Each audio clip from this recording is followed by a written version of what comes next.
the old Atlas robot from Boston Dynamics. Now, I was quite, it's been making the rounds on social media and even regular media, actually, this fancy little 1-minute video of the two robots doing a parkour sort of obstacle course and doing it quite well.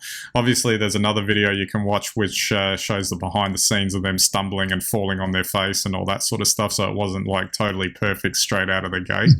But the final product was, I guess, an interesting technical exercise that came off quite well, and almost to the point where it almost seemed unbelievable that it was not something that was real that you were watching, because you couldn't imagine that a robot had that much dexterity and the ability to do backflips and all that sort of stuff.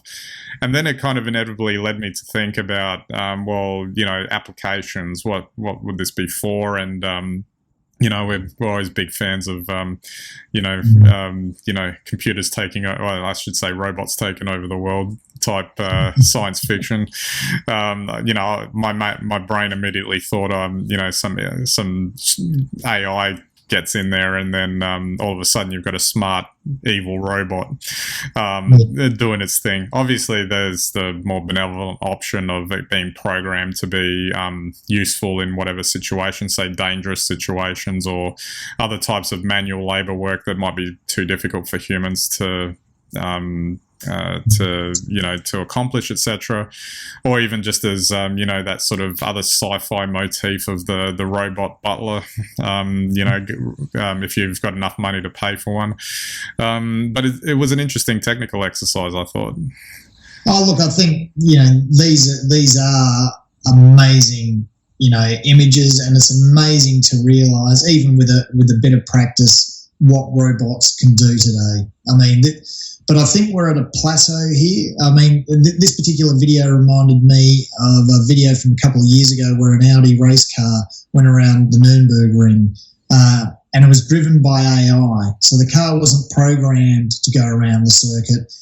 Actually, artificial intelligence took it around the circuit, and to within 1 second of a human.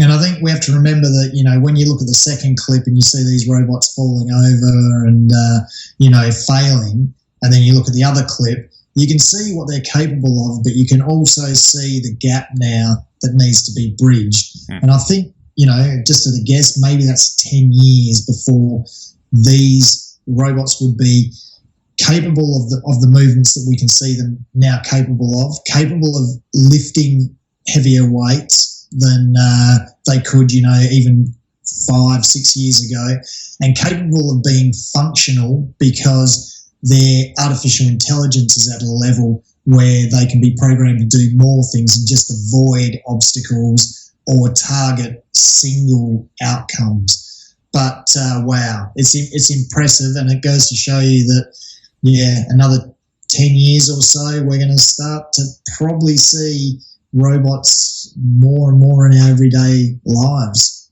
Is that, it would seem to me that that was the thing I took away from it, I think, which is what you were basically saying there. It's its ability to interpret unexpected obstacles. So it looks impressive what that video was, the final outcome, but if the obstacle course doesn't change and it's programmed within an inch of its life, it can do it, basically. But it's just more that if the true achievement will be that if they can send it into an unknown environment and it's able to navigate it successfully. It's amazing when you think about it. So with robotic vision and robots in general, they can do very complicated things which humans can't. So, for instance, a robot could look in the sky, see a plane, it could pick its direction that it was flying in and the speed that the plane was flying at in an instant.